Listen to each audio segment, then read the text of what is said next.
Hi guys, I'm making now a short clip about meal for my twins. So gumawa ako ng meal lunch for twins.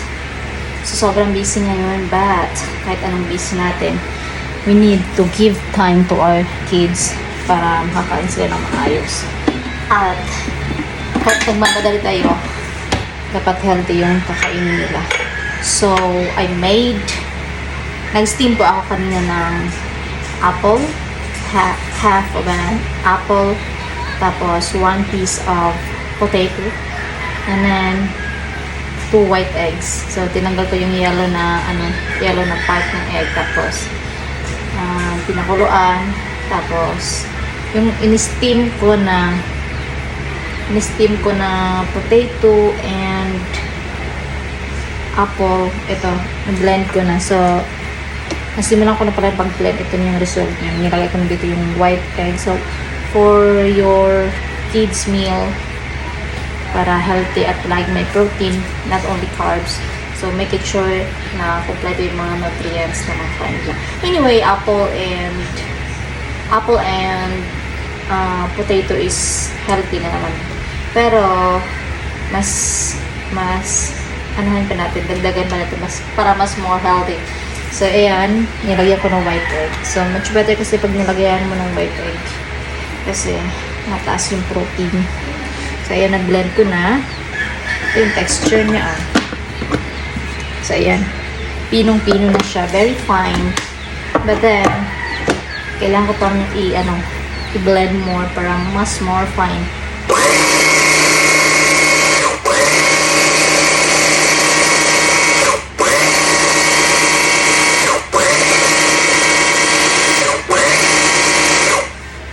Actually, sa mga nakikita ko sa reels, sa mga videos, ng mga mommies na nagpe-prepare ng mga pagkain nila, yung ibang babies,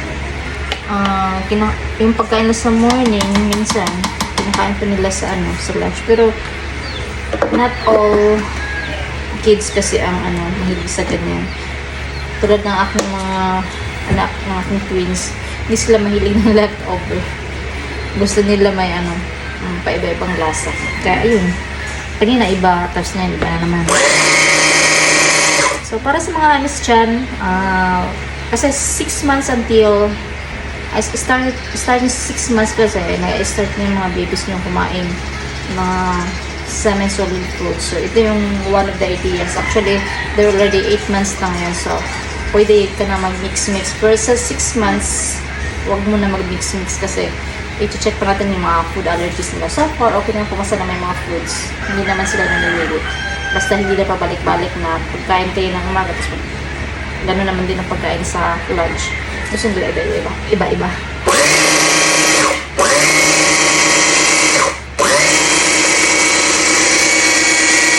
I'm using pala baby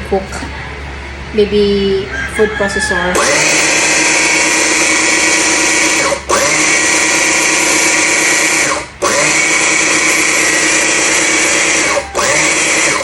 As long as may kuryente, gamit ko. So, pwede mo lagyan ng water. Pwede rin hindi. Sa akin kasi, hindi ko na nilalagyan ng, medyo sticky pa siya kasi wala pa itong milk. Mamaya lalagyan ko ito ng milk.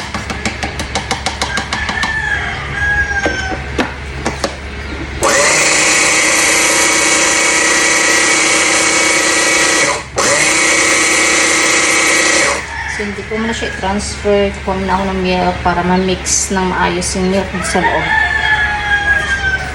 So nga pala mga mami, so reminders lang sa milk. Paulit-ulit ko itong sinasabi sa videos. Sa mga videos ko, tuwing nag-mix ako ng milk sa food ng babies. So kailangan hindi siya makaabot ng 4 hours. Kung maaari nga lang is 2 hours lang yung tinimplang milk na ilalagay mo dito. So ibig sabihin, halimbawa ko ngayon, tapos starting now, kasi bagong timpla lang to, ngayon lang yung oras. So, kailangan naka-note ito kasi kapag umabot ito ng 4 hours, masisira na. So, ibig sabihin, hindi na rin pwede ang pagkain sa pag-aabot na ng 4 hours. So, sa akin, in my case, para iwas poison ng baby, 2 to 3 hours lang. Pero hindi, minsan na nga lang umabot ng 3 hours. 2 hours is enough. So, ito lalagyan ko ng milk. Nagtimpla kami ng 60 ml. Tapos, hindi ko ito iubos paglagay. Magdepende kasi yan sa kalapot ng food.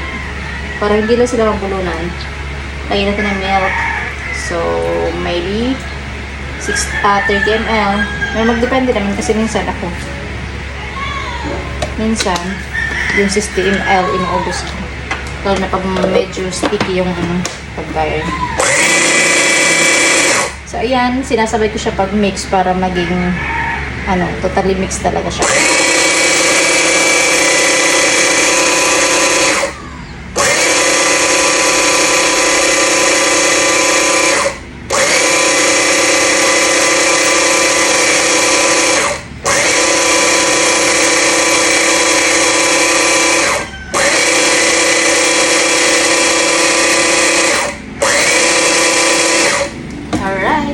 Mix na lahat. So, diba? Ang ganda na pagka-mix niya. O, tignan nyo. Yan. Very fine. So, lalagyan na natin sa food container at pwede silang pakainin.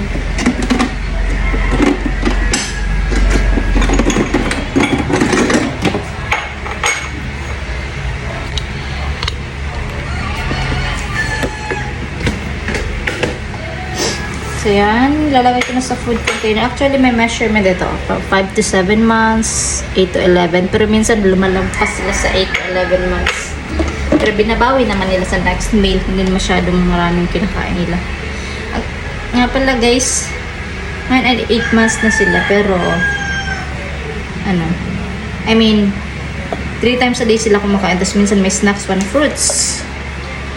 So, as per my Diapedia, pwede naman daw.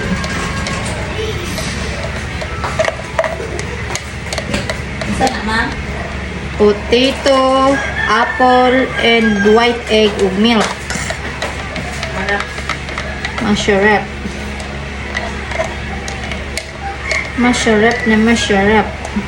Ayan, lumagpas sa 8 to 11 na measurement. Nakalig na lang niya kung sa mantipakan. Una na sila, te? Opo, nakalig ko. Nagahiyang yan. Uy! Excited. Nanduwat, nagahiyang yan. Agoy. Ready na ang mga batit. Diba puno?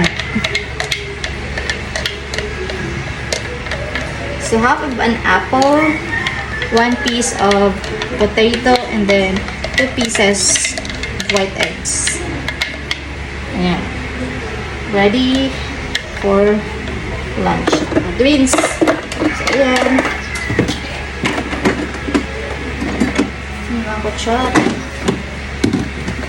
So, nakalagay ang mga kutsara nila sa vacuum steam.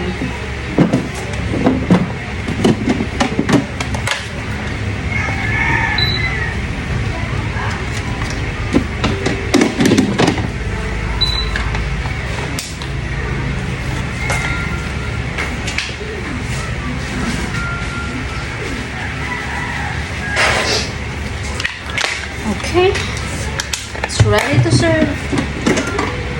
Pa natin.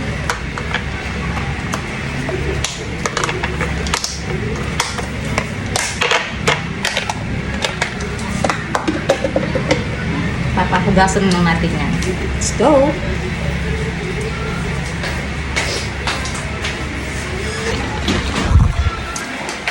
It's lunchtime.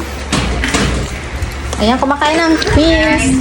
Uy, gila. Pwede na. Yum, yum, yum, yum, yum, yum, yum. Yum, yum, yum, yum. Yum, yum, yum, yum, yum. Ay, sus, ay, kalami, oy. Kalami, oy. Yummy, yummy. How to say this? Yan. Nalihan. Yummy, yummy. Yum, yum, yum. Yum, yum, yum, yum, yum. Ow. Kalami, oy. Enjoy. Let's say Enjoy your lunch.